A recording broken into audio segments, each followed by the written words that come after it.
Welcome to another episode of Sports and Discourse with your host, Derek Stevenson. And on today's episode, unfortunately, we got to talk about Kentucky's embarrassing loss to UNC Wilmington at home. And I'm not going to lie, man, I was disappointed in my Cats. First of all, I didn't get to see the game live. I was just checking the website and following the score. And I was shocked the whole entire time I was looking at the score.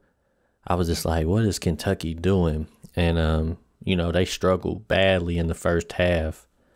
And they made a little comeback. They had a little spark in the beginning of the second half. They turned up a little bit, but they kind of lost the game in the first half. And they made it too difficult.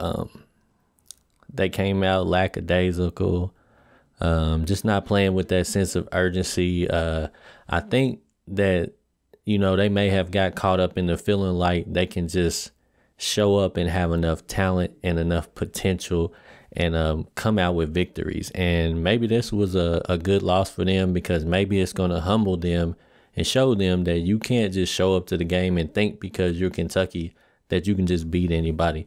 You got to actually go out and earn it on the court. And, of course, we was down DJ Wagner. Obviously, we're going to miss him.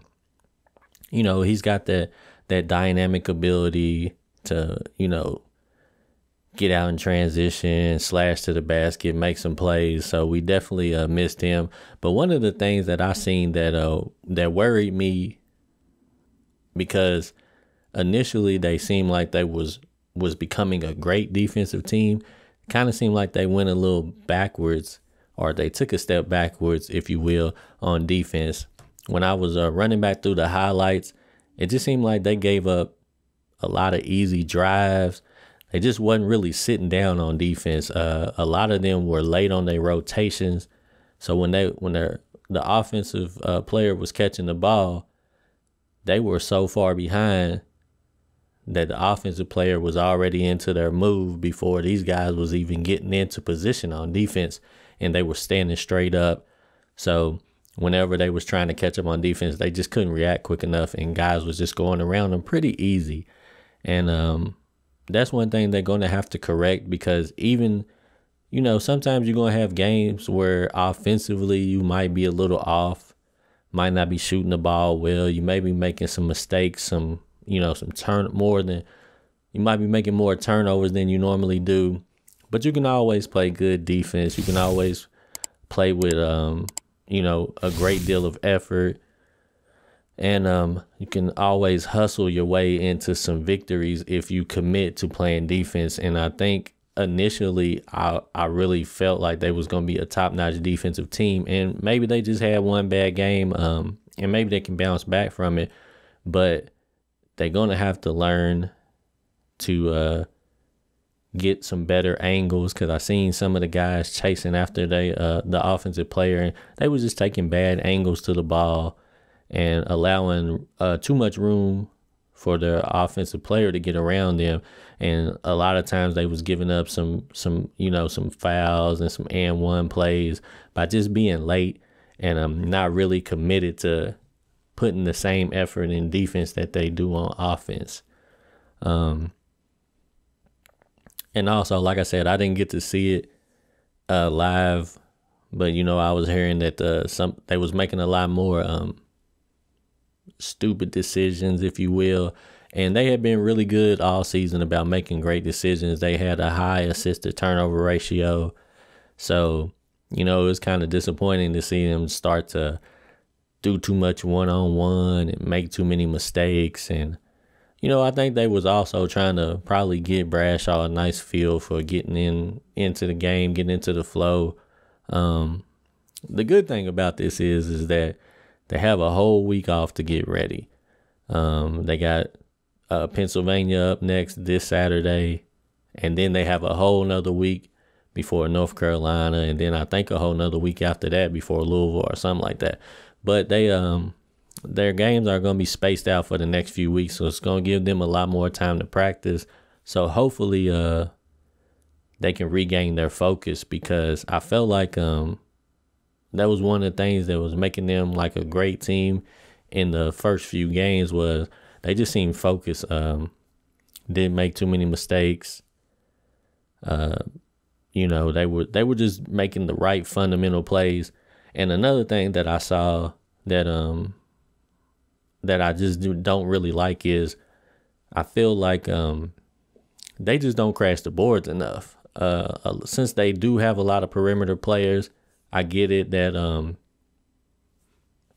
a lot of the times the offensive players are going to be around the perimeter. They're going to be behind the 3-point arc and whatever the case may be.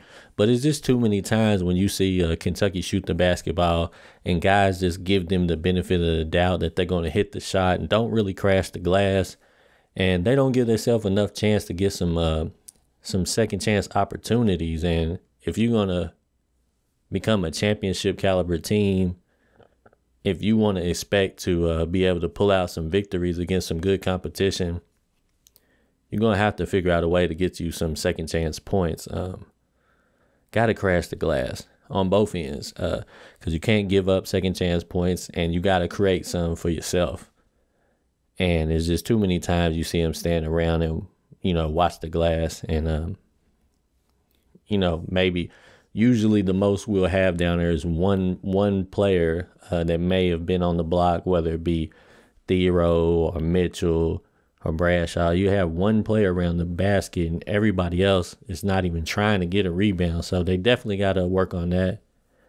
But, yeah, man, overall, this was I hope this was a very humbling defeat that could springboard and launch them into, you know, becoming a great team. I hope this is going to wake them up, because I hope that when they watch game film, they can see a lot of the mistakes and just realize, man, that you at the collegiate level now, and there is no such thing as a weak team, right? You got to play basketball now. If you don't come out to play basketball, you will lose to anybody.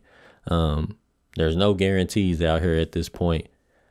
Once upon a time when they were in high school, there probably was some guarantees that all they had to do was step out on the court. They were going to get victories, but them days are over. So now they got to learn to work hard.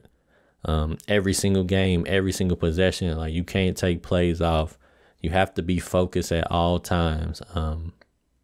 You got to limit these mistakes, crash the glass. You just got to get back to playing fundamental basketball, which they were doing well in the beginning of the season. And hopefully they'll be okay, man. But anyways, we'll wrap it up right there, man. Like I said, we got some days coming before we play Penn. So hopefully these guys will get it together. But anyways, you let me know what you thought about the game and what you think they need to work on, and, you know, whatever the case may be. And unfortunately, we'll get back at it next time on Sports and Discourse with Derek Stevenson, hopefully with a win against Pennsylvania.